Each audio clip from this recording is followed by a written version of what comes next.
¿Qué pasa, Iwu Crew? Hoy echamos un vistazo a los acontecimientos del 26 de abril de 1986, una fecha que quedó grabada para siempre en la historia. Discutiremos uno de los desastres más conocidos del siglo XX, un evento recordado hoy como la peor tragedia provocada por el hombre y la mayor catástrofe nuclear de toda la historia. Si disfruta de crímenes reales, misterios e historias reales, asegúrese de presionar el botón me gusta y suscribirse. Ahora, comencemos.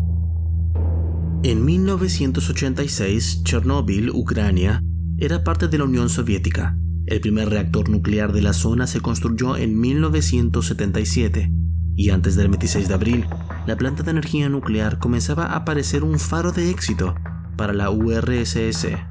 Sin embargo, no había forma de predecir la catástrofe que ocurriría y que alteraría el destino de los que estaban en la planta, así como de muchos otros en las áreas circundantes para las generaciones venideras. A la 1:23 am del día 26, la planta nuclear intentó realizar una prueba bastante rutinaria para ver cómo funcionaría la planta durante una pérdida de energía. La prueba duraría menos de un minuto, un total de solo de 36 segundos. La planta se cerró para realizar la prueba que tenía por objeto comprobar cómo se transferiría la energía de las turbinas de vapor a los generadores de respaldo. Durante la prueba, el reactor número 4 experimentó un aumento de la potencia de salida. Al principio, esto era de esperar. Sin embargo, una serie de pasos en falso resultaron en consecuencias inimaginables. Leonid Toptunov, de 25 años, era el ingeniero senior de control de reactores. Esa noche estaba en el turno del reactor 4. Estaba altamente capacitado y sabía mejor que la mayoría lo difícil que era mantener los reactores. Sin embargo, solo había estado en su puesto de ingeniero de control senior durante 2 meses. Accidentalmente, se había perdido un paso cuando tomó el control del reactor, lo que provocó que la potencia de salida cayera drásticamente. Toptunov había sugerido apagar el reactor por completo y por lo tanto terminar la prueba, pero su gerente superior, Anatoly Diatlov, lo amenazó con aumentar la potencia para continuar la prueba. Luego los trabajadores insertaron varillas de núcleo de control en el reactor que estaban hechas de carburo de boro para reducir la potencia de salida. Sin embargo, debido a otro error, las varillas de control tenían el grafito en el medio, lo que significaba que no disminuyeron la energía cuando se esperaba. En su lugar, hubo una repentina e imprevista oleada de energía que provocó una explosión de vapor inmediata. La explosión atravesó el reactor, haciendo volar la carcasa superior hasta el techo. La primera explosión fue seguida de cerca por una segunda, esta causada por el hidrógeno acumulado de la explosión de vapor anterior. El ingeniero jefe adjunto Anatoly Diatlov había estado supervisando la prueba y afirmó que si hubiera sabido que el grafito estaba en el centro de las varillas, nunca habría instruido a los trabajadores para que continuaran la prueba. Algunos ahora especulan que el reactor ya era inestable antes de la prueba y que las barras de control hicieron muy poco para causar el desastre. La explosión inicial fue masiva. Ráfagas de fuego, la explosión de vapor y grandes nubes de radiación se libraron hasta 1 kilómetro en el aire y las áreas circundantes. La radiación fue descrita por el profesor de física de Berkeley, el Dr. Richard Muller, como esquirla de una bomba. Alrededor del 5% del núcleo del reactor radiactivo se depositó en toda Europa, y parte de esa radiación se encontró en Suecia. Sorprendentemente, la central eléctrica de Chernóbil no estaba equipada para hacer frente a ningún tipo de desastre. Las regulaciones normales requerirían que hubiera un edificio de contención, que sería una estructura hermética al gas que rodea el reactor nuclear. Normalmente era una cúpula reforzada con acero y hormigón que evitaría que se liberara algo radiactivo en el área circundante del reactor. La planta de Chernóbil no tenía edificio de contención. Si hubiera habido uno, es probable que el desastre no hubiera causado ninguna muerte. Inicialmente, la Unión Soviética respondió al desastre tratando de ocultar la magnitud exacta de la destrucción al resto del mundo, incluso a los de la Unión Soviética. De hecho, en realidad les tomó alrededor de una semana para finalmente hacer un anuncio al mundo de que la explosión había ocurrido y que toneladas de radiación se había infiltrado la amplia zona que rodea a Chernóbil. El gobierno de la URSS prohibió a la gente salir de ciertas áreas y de hecho cortó las líneas telefónicas para reprimir la difusión de información. Sin embargo, ahora parece que esta drástica medida puede haber sido contraproducente para el régimen opresivo, ya que hoy en día gran parte de la verdad de lo que sucedió esa fatídica noche en Chernóbil aún no se conoce del todo. Debido a que los soviéticos emplearon medidas tan duras para mantener el secreto, es posible que nunca sepamos algunos de los detalles verdaderos de lo que ocurrió. Andrei Glokhov trabajaba en la planta de Chernóbil y había escuchado los fuertes estallidos de la explosión en las primeras horas de la mañana del 26 de abril. Después de que el techo de la planta explotara, hubo un breve corte de energía. No fue hasta 2 días después, cuando el propio Andrei entró en la planta y vio el núcleo del reactor brillando, que se dio cuenta de que lo que había sucedido. Incluso como empleado no le habían dicho nada de la explosión hasta más tarde. Dijo acerca de ver el núcleo: "Este fue un momento en el que me di cuenta de que esto no era un accidente. Fue un desastre". 2 trabajadores de la planta de Chernóbil murieron por la explosión pocas horas después del desastre. Se cree que el cuerpo de uno de los hombres todavía está dentro de la planta. Pero las bajas aumentaron en las siguientes semanas, subiendo rápidamente a 31 cuando las personas sucumbieron al síndrome de radiación aguda por el material radioactivo filtrado. Más de 200 de los que respondieron al desastre murieron más tarde, la mayoría de cáncer, generalmente cáncer de tiroides. Es importante señalar que el número exacto de víctimas mortales de los afectados por el desastre de Chernóbil todavía se cuestiona ampliamente en la actualidad, aunque la ONU reconoce que al menos 4.000 personas murieron como consecuencias de la explosión y la radiación. Otras estimaciones aumentan ese número a cientos de miles que se vieron afectados y murieron por exposición a la radiación. Otros informes afirman que unas 50 personas murieron como resultado directo de la exposición a la radiación liberada. Muchos de ellos trabajadores de la planta, pero muchos en realidad no sucumbieron a sus enfermedades de inmediato, y la última muerte se contó en 2004. Sin embargo, otras cifras como las estimadas por Greenpeace creen que la cantidad de muertes directas podría eventualmente ser tan enorme como 93.000. El Comité Científico de las Naciones Unidas sobre los efectos de la radiación atómica también han encontrado evidencia de 15 muertes más por cáncer de tiroides causadas por la exposición a la radiación del desastre de Chernóbil.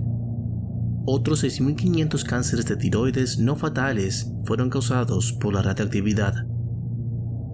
Sin embargo, la ONU ha publicado ahora la declaración de no hay evidencia de un impacto importante en la salud pública atribuible a la exposición a la radiación de 20 años después del accidente. En general, no hay una cifra concluyente o universalmente acordada sobre cuántas personas murieron en asociación con el desastre de Chernóbil. Puede que nunca haya ningún acuerdo. Muchos de los que murieron fueron los valientes bomberos que habían corrido al área del desastre para tratar de controlar los incendios que estallaron en la planta de energía. Estos bomberos estuvieron expuestos a niveles extremos de radiación, y decenas de ellos murieron más tarde por envenenamiento por radiación. La única forma de combatir este tipo de exposición extrema es a través de una transfusión de sangre, que ninguno de ellos recibió. En total, 27 bomberos murieron a causa de la enfermedad por radiación. Uno de esos bomberos fue Vasily Ignatenko, quien fue uno de los primeros en llegar después de que explotó el reactor. Tenía solo 25 años cuando respondió a lo que creía que era un incendio de rutina. Vasily y los otros bomberos se presentaron sin ninguno de los equipos necesarios que pudieron haberlos mantenido a salvo de la radiación. Estaba viviendo en la ciudad de Pripyat, que está cerca de la frontera entre Ucrania y Bielorrusia, cuando recibió la citación para ayudar a detener la rápida propagación del fuego. Pripyat se construyó específicamente como un lugar para que vivieran los trabajadores de Chernóbil y sus familias.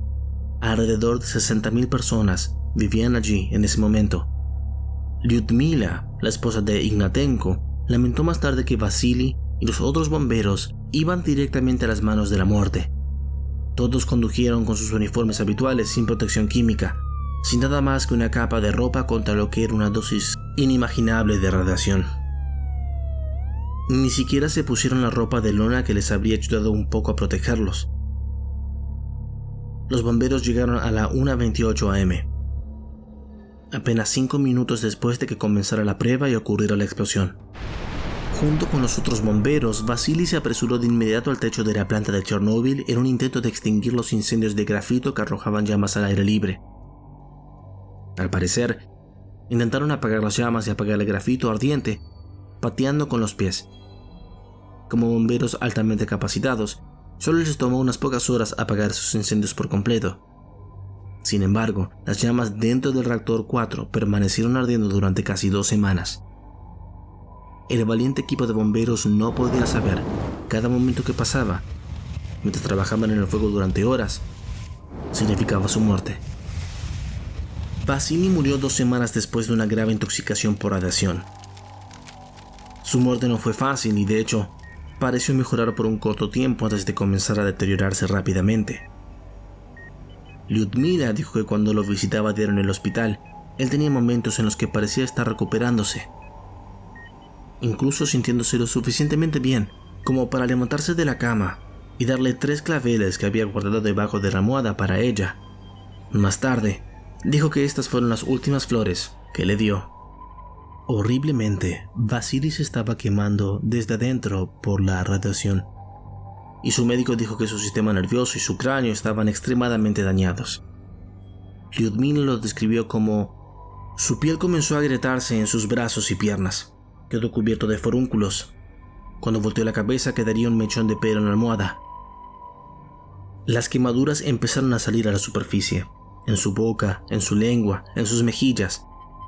Al principio hubo pequeñas lesiones y luego crecieron. Se desprendió en capas, como una película blanca. El color de su cara, su cuerpo, azul, rojo, gris, marrón. Lyudmila dijo que trató de bromear con él para que se sintiera mejor, al comentar que era conveniente que ya no necesitara un peine porque se le caía el cabello.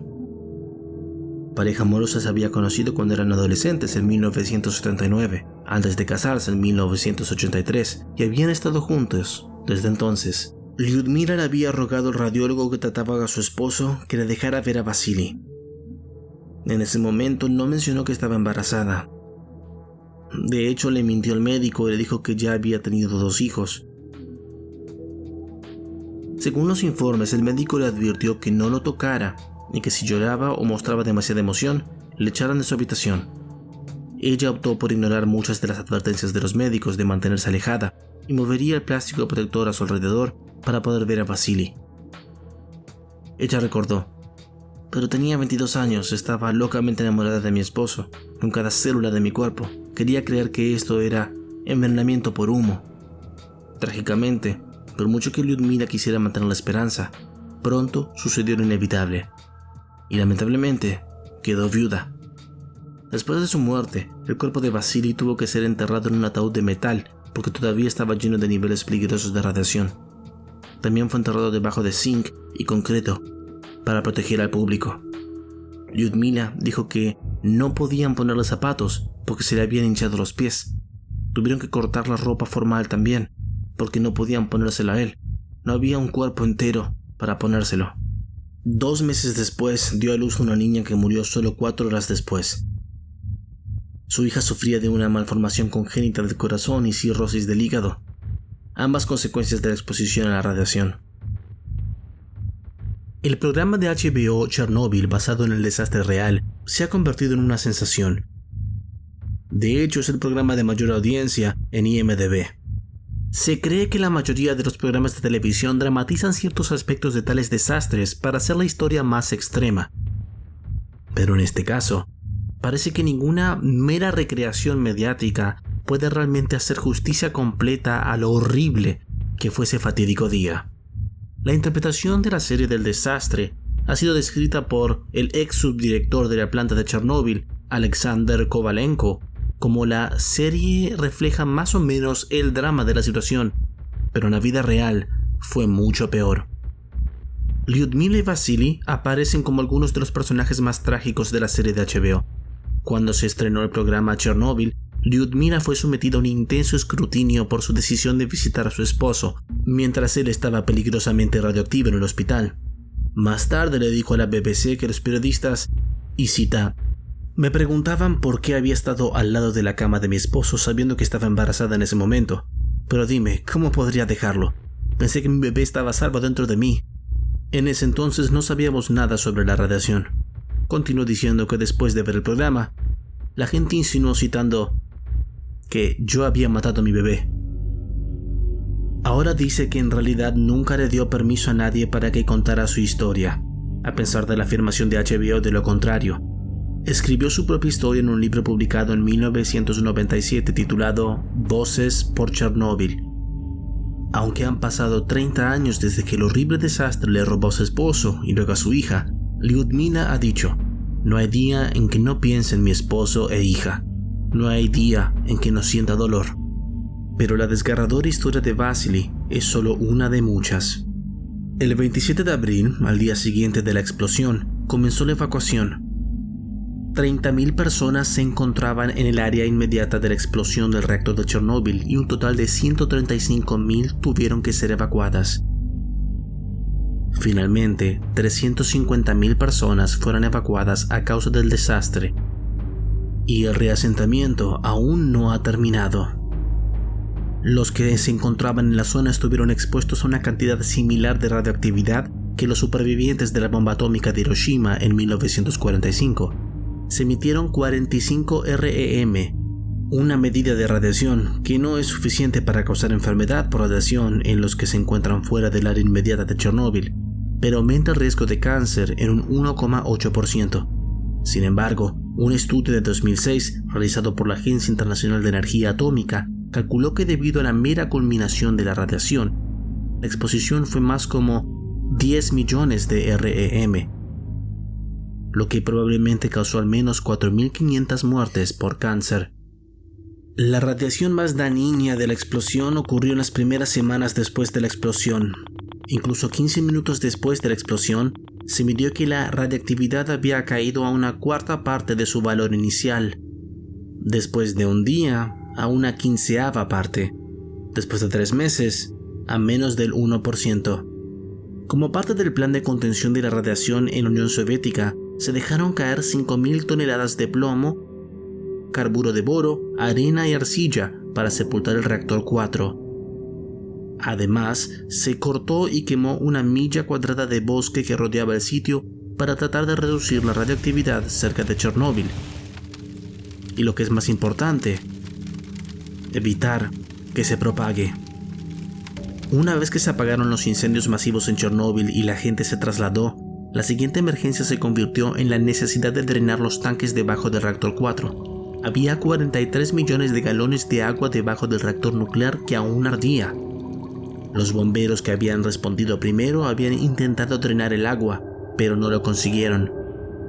La emergencia fue que el núcleo del reactor en realidad todavía se estaba derritiendo y se dirigía hacia la enorme piscina de agua que, si se hubiera mezclado, habría causado una segunda enorme explosión de vapor.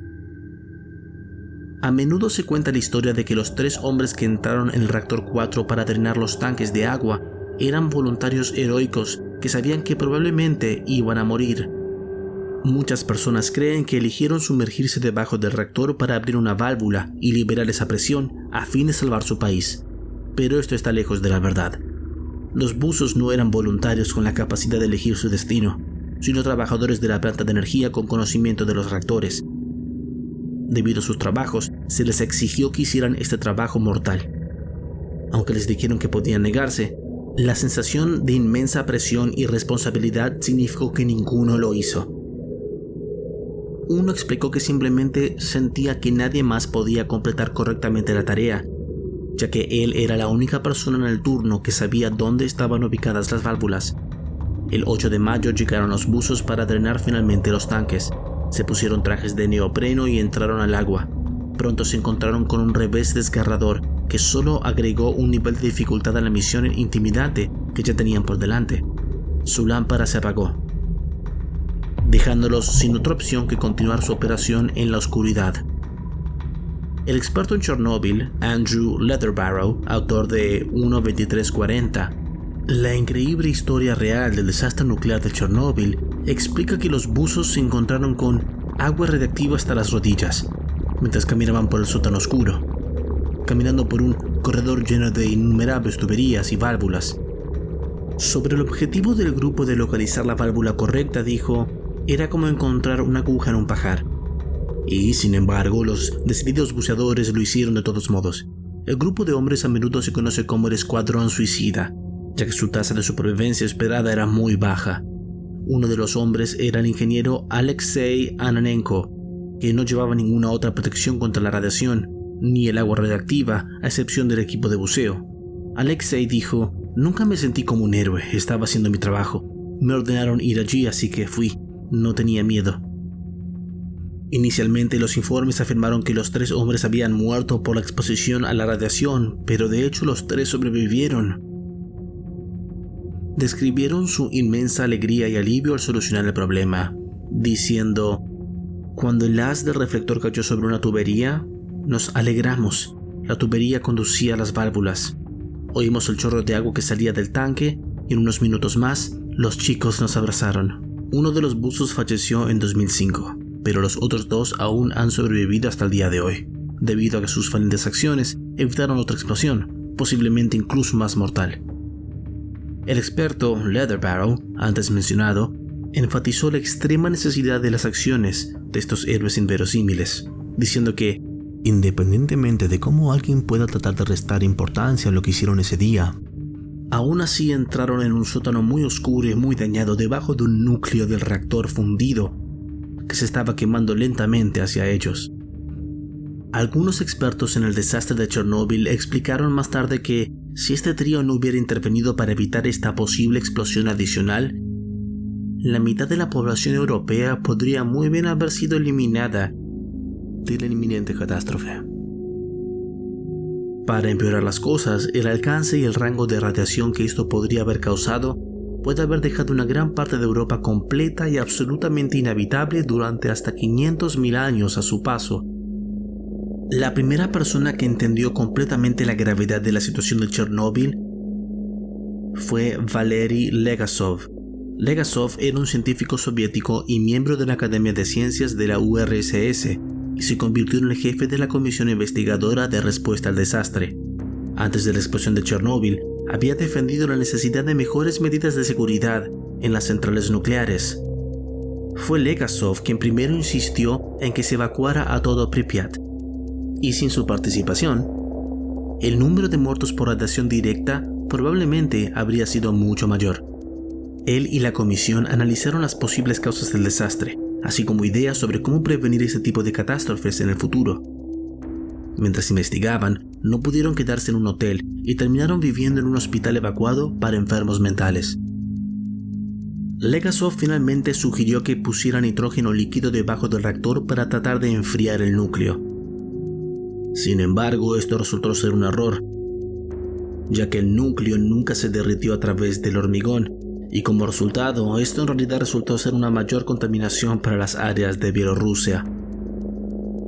El 26 de abril de 1988, el aniversario de 2 años desde la explosión de Chernóbil, Legasov se suicidó. Fue un día antes de que se suponía que debía presentar los resultados de su investigación sobre el desastre. Hay informes contradictorios sobre dónde se ahorcó, ya sea en su apartamento, la escalera de su apartamento o su oficina. Lo que no se discute es el estado mental de Legasov. Después de terminar su investigación en Chernóbil, estaba bajo una inmensa presión del gobierno soviético para censurar sus hallazgos, pero en cambio sus documentos revelaron hechos previamente desconocidos sobre el desastre de Chernóbil. Muchos creen que su compromiso de compartir la verdad sobre Chernóbil le provocó más estrés del que pudo soportar. Tras el desastre, los hombres a cargo fueron llevados ante los tribunales y se llevó a cabo un juicio de 3 semanas. Los 3 hombres eran Viktor Brukhanov, de 51 años, director de la planta, el ingeniero jefe Nikolai Formin y su adjunto Anatoly Dyatlov. Brukhanov se había convertido en el director de la planta a los 34 años y fue descrito como un hombre muy querido y de voz suave. Antes del desastre, su supervisión llevó a Chernóbil a un nivel más alto y se utilizó para ejemplificar el éxito de la URSS. Después del juicio, todos fueron declarados culpables, acusados de violación grave de las normas de seguridad. El juez fue citado diciendo: había una atmósfera de falta de control y falta de responsabilidad en la planta. Víctor Brukhanov fue condenado a 10 años de trabajos forzados, más 5 años simultáneos por su abuso de poder. El castigo máximo, ya que las muertes y la destrucción resultantes se consideraron únicamente culpa suya. Nikolai Fomin y Anatoly Dyatlov también recibieron sentencias de 10 años por mala gestión criminal. Aunque Fomin recibió la misma sentencia que los otros hombres, en realidad ni siquiera estaba presente en la planta en el momento de la explosión y estaba de vacaciones. Ninguno de los acusados mostró ninguna emoción más allá de la cabeza inclinada cuando se dictó la sentencia, a pesar de que la sala del tribunal estaba llena de los familiares llorando de los que habían muerto en Chernóbil. El juicio concluyó que el desastre fue causado tanto por las fallas en el reactor como por errores humanos. Pero a pesar de esto, Anatoly Dyatlov ahora es visto a menudo como el villano del desastre de Chernóbil. Probablemente era el ingeniero con más experiencia que trabajaba en la planta, pero al parecer también era un dictador para todos los que trabajaban debajo de él. De hecho, muchos de sus colegas lo detestaban. Se informó que la noche de la explosión sabía que había habido una gran caída de energía, pero aún así continuó realizando las peligrosas pruebas, debido a que Dyatlov exigió a los trabajadores que lo siguieran sin rechistar. Nadie protestó por temor a desobedecerlo, y así pasaron a completar las pruebas que llevaron a la explosión. Aunque Brukhanov era el director, muchos creen que Dyatlov era el culpable, ya que quería apresurar ciertos protocolos en un intento de convertirse en el jefe. Debido a esto, los afectados en Chernóbil lo recuerdan como un narcisista arrogante. Después de más investigación sobre lo que realmente causó la fusión nuclear, se descubrió que el reactor tenía fallas de diseño que estaban fuera del control de Brukhanov y Dyatlov. El diseño del reactor 4 de Chernóbil era exclusivo de muchas otras plantas de energía nuclear. El efecto resultante era que ocasionalmente generaba intensas e inesperadas oleadas de energía si se permitía que se formaran burbujas de vapor en el núcleo del reactor. Fue este defecto de diseño junto con un error humano lo que provocó la explosión.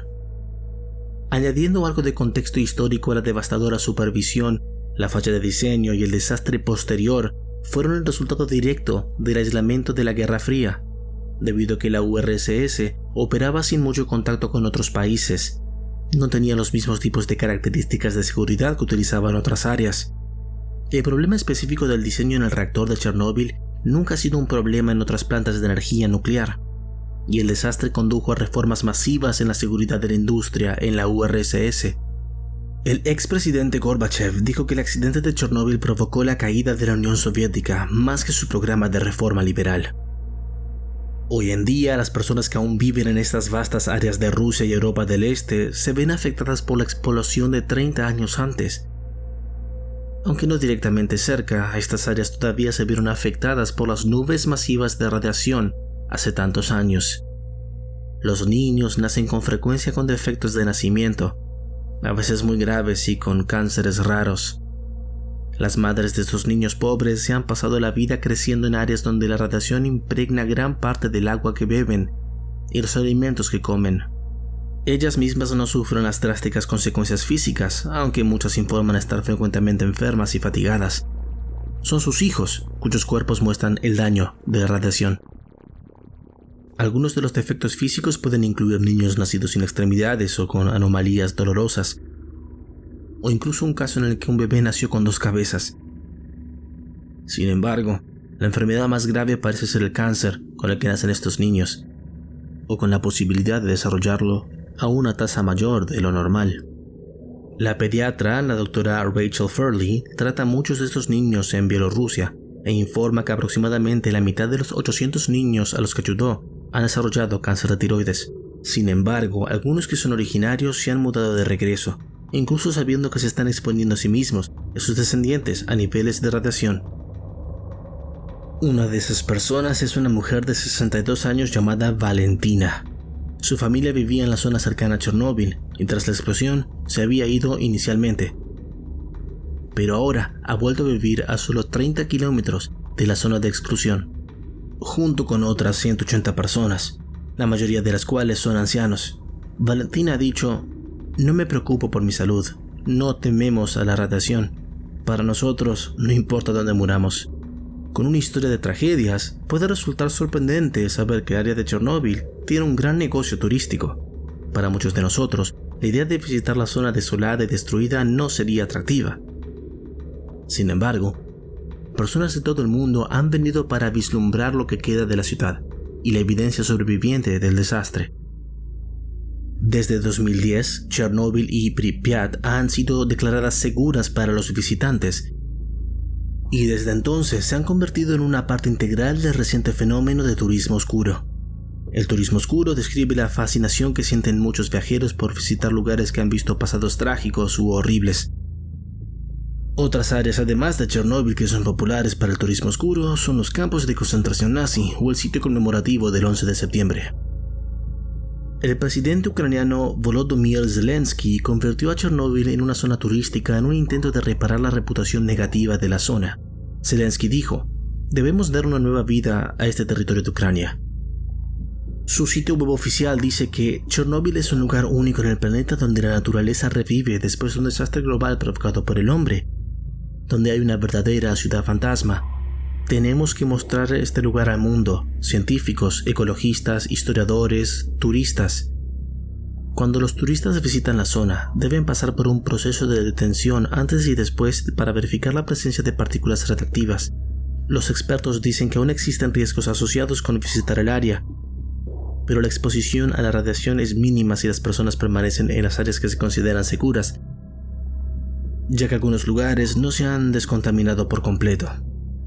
Algunos turistas han sido expuestos como irrespetuosos con el área al tomar sesiones de fotos de Instagram allí, obviamente olvidando que Chernóbil fue el lugar de un desastre que terminó en una pérdida masiva de vidas. Los turistas pueden visitar el área de exclusión de Chernóbil, pero solo con un guía, e incluso pueden ingresar a la sala de control del reactor 4. Se les aconseja no tocar nada durante la visita y que nunca se sienten sobre ningún objeto dentro del cordón.